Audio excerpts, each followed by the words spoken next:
Alrighty, one, two, three, and we are Yes. live. Yeah. Hello. Hello.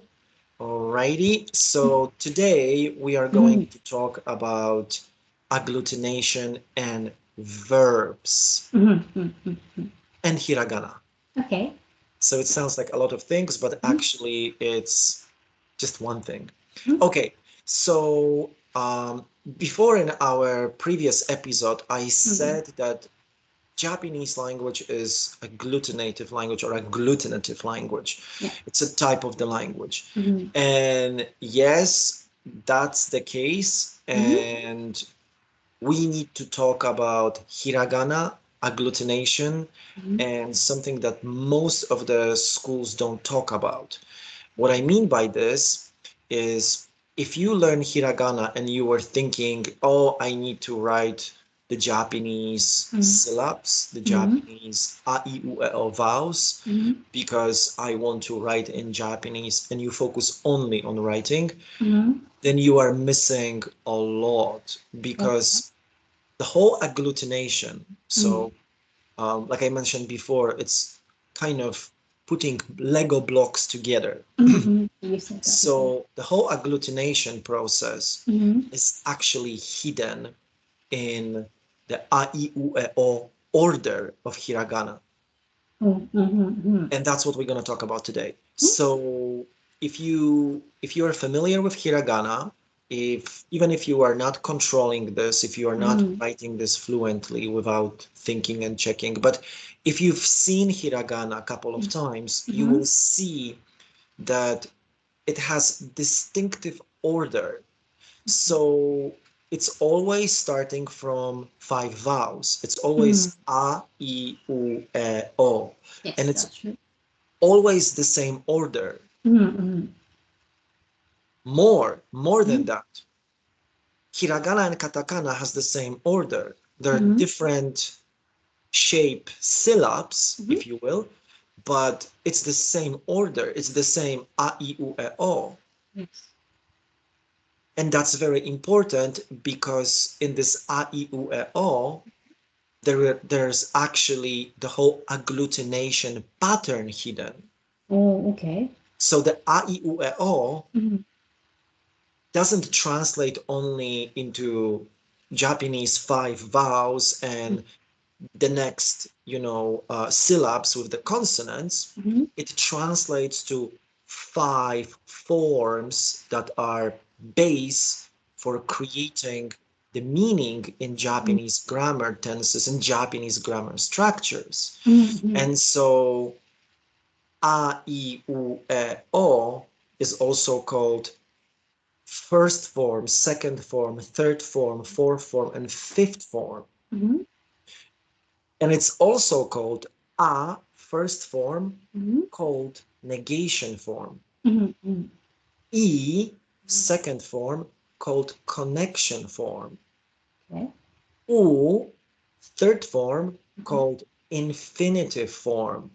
Mhm. E called the fourth Mhm. form for conditional Sure. forms. Yeah. So you create conditionals. Mhm. And then the fifth form Mhm. is O, and Yeah. that's called imperative form. Okay. So you Okay. actually Mhm. you actually use it to make very specific grammar structures. Mhm. That's not only it.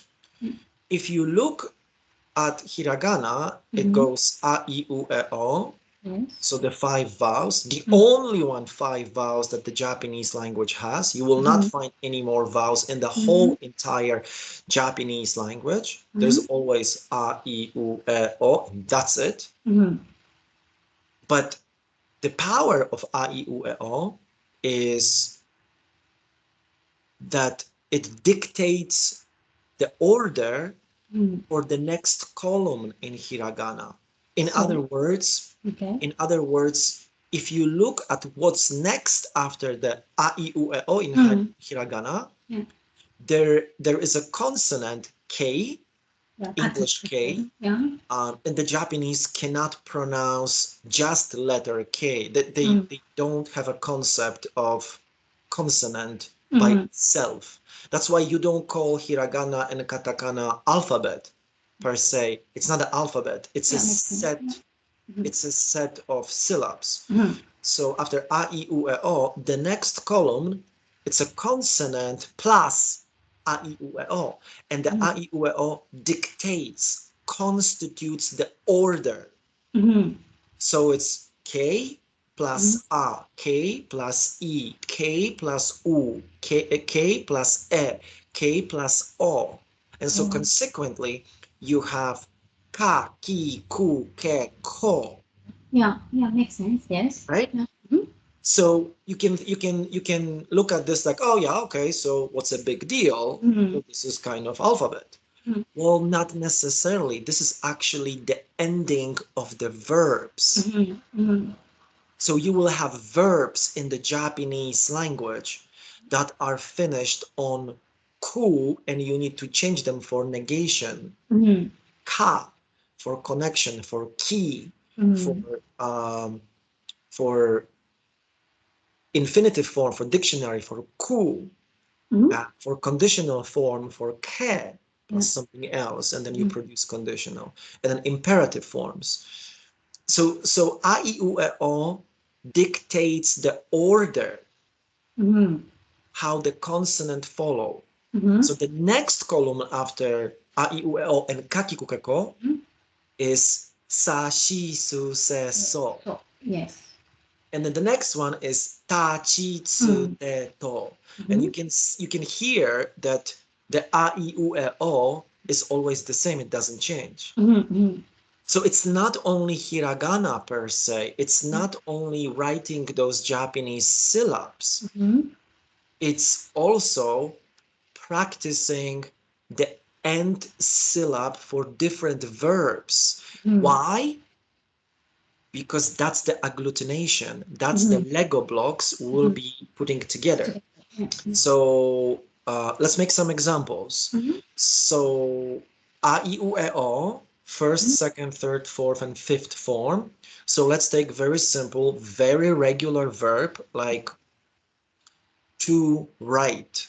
So infinitive, I'm starting in English from infinitive. Yeah. So what you will find in a dictionary in English, to write. And you will notice if you look through any dictionary in Japanese English dictionary, any verb in the Japanese will have the ending on the third form, so u, Mhm. so kaku. Yeah. And so if I want to run the verb to write Mhm.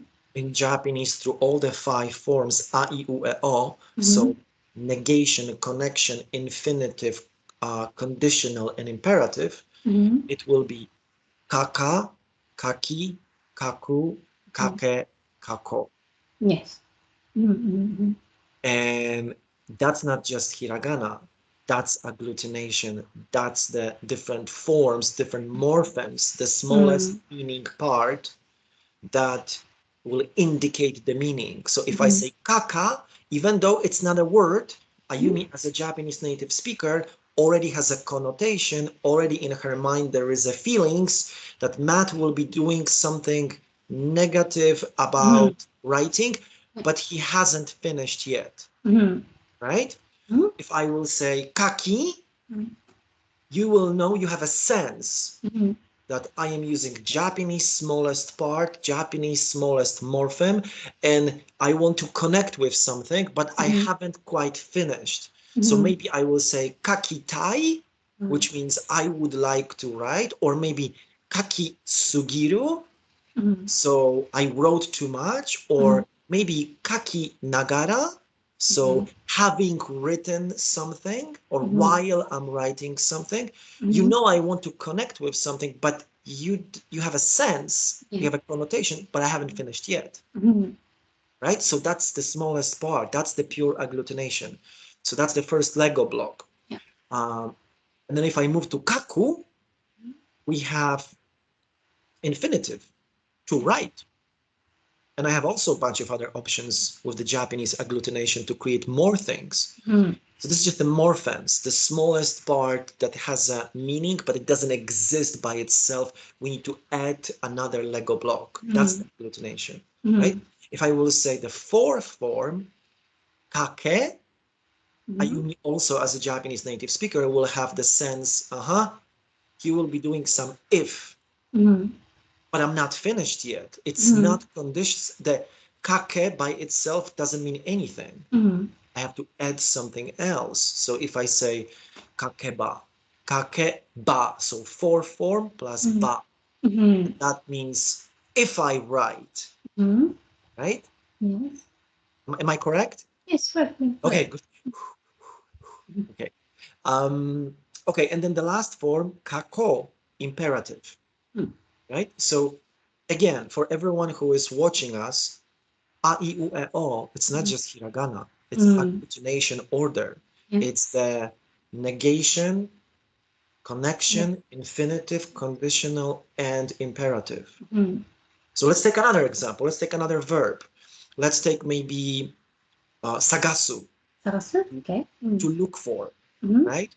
So in hiragana we have a, I, U, E, O. We did kaku, so kaki, kukeko. Let's go to next column. So a, I, U, E, O still dictates the order, but the consonant is S. So we have sa, shi, su, se, so. So now we are taking this verb sagasu. So finished on su, third form, infinitive. So far we are correct, third form infinitive. We go to the first form negation, a, so sa. So I have to put something else to make full negation form. But I have a morphemes just now, sagasa. Okay, connection morpheme, sagashi. Okay, great. Okay, infinitive, sagasu, Sarasu. dictionary form. Yeah. Okay, conditional, sagase. And if I add ba, sagaseba. If I look for something, that's the meaning, sagaseba, right? And then sagaso. So that's the proof that hiragana, it's not just hiragana. Hiragana, it's a very clever design of how to write in Japanese and at the same time get yourself familiar with the Japanese verbs and get used to Lego blocks. The name of the game in Japanese language is agglutination. So small morphemes in the end of on the right side of the word are being added with another Lego block, and that's the agglutination. Let's do one more example. Let's take tatsu. Tatsu. Right? Okay. So we have a, I, U, E, O. We have kaki, kuke, ko. Sashi, suse, so. The next column will be T, well, pronouncing in English, T consonant. But then a, I, U, E, O dictates, constitutes the order. So ta, chi, su, te, to. Yes. Right? Okay, so tatsu, third form, infinitive, because it's finished on u, tatsu. So we have to stand, right? So tata, first form. Tachi, second form. Tatsu, third form. Tate, fourth form. Tato, fifth form. Yeah. And now again with the meaning. Tata, negation, first form. Tachi, connection, second form. Tatsu, infinitive, third form, dictionary meaning. Tate, plus something else, conditional, fourth form. Tato, fifth form, imperative, order. So that's the regular verbs in Japanese agglutination. But like every language, similar like English language, when you have irregular verbs, the Japanese language also has irregular verbs. So irregular verbs in the Japanese language, it means they will not follow the rule of Japanese hiragana, a, I, U, E, Oh, O. okay. That's the irregular verbs in Japanese language. There are several of them. We're gonna do a couple just for the example, but right from the bat, I would like to caution everybody. Be careful with suru. Very common verb, but it's Yes. irregular. You will Mm-hmm. need it. So you need to make friends with suru. There's another one, Mm-hmm. kuru. Very irregular verb, but very common. Mm-hmm. Very necessary verb that it's irregular as well. Taberu. Mm-hmm. Um, and another one, iru, to be. Mm-hmm. So taberu, kuru, suru, iru, Mm-hmm. those verbs in Japanese language, they're not regular. They are not going to follow the rules of a, I, u, e, o. Mm-hmm. We still have to go through agglutination. We still have to go Mm-hmm. through the five forms, Mm-hmm. but kuru, suru, taberu, iru will not follow. They will not follow this rule at all. Let's take Mm-hmm. the verb suru Suru, yeah. because it's very, very useful. Mm-hmm. And there are lots of cases when we need to use the Japanese verb suru in many, many daily Mm-hmm. conversation cases. So I said in the beginning that um, that there's a I, U, E, O. Mm-hmm. And so suru Mm-hmm. should should go saru, shiru, suru, seru, soru. But that's not the case. That's not the Mm-hmm. case. That doesn't make any sense in Ayumi, did you understand anything? That No. right? Yeah. Yeah. Right? So Mm-hmm. Ayumi here is the Japanese native speaker and she's our referee for the Mm-hmm. Japanese language. If I say something wrong, red flag, red card, and nokitsuke furikaburi kiri oroshi, and I'm dead. Yeah. So let's look at suru. Mm-hmm. So the first form of suru, the first form that's negation, Mm-hmm. will be actually she. Mm-hmm. Is it correct? Yeah. Okay, good. So the second form Mm-hmm. from suru will be also she, Mm-hmm. right? So that's already irregular. Yeah. The third form, the infinitive, will Mm. be suru. Yeah. Back to Suru, Okay, yeah. that's in dictionary. That's normal. That's regular. Mm-hmm. And then the fourth conditional will be sure. Mm. Does it sound right? Yeah. Okay, so now we are on the same page. And the last form, Mm. you would like to say shiro, but that's not the case. So that's irregular part again. Mm-hmm. It's going to be shio. Mm.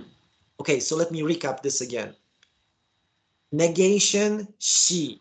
Mm. Connection, shi. Yeah. Infinitive, suru. Mm. Conditional, sure. Mm. Plus something else, of course. We talk Mm-hmm. about small agglutination morpheme only. Yeah.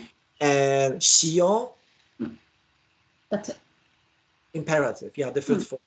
Mm. That's irregular verb. Mm-hmm. Completely different. Completely different. That's why it's irregular. Let's Mm-hmm. do one more time. Mm. Another regular verb, and we'll call it the day.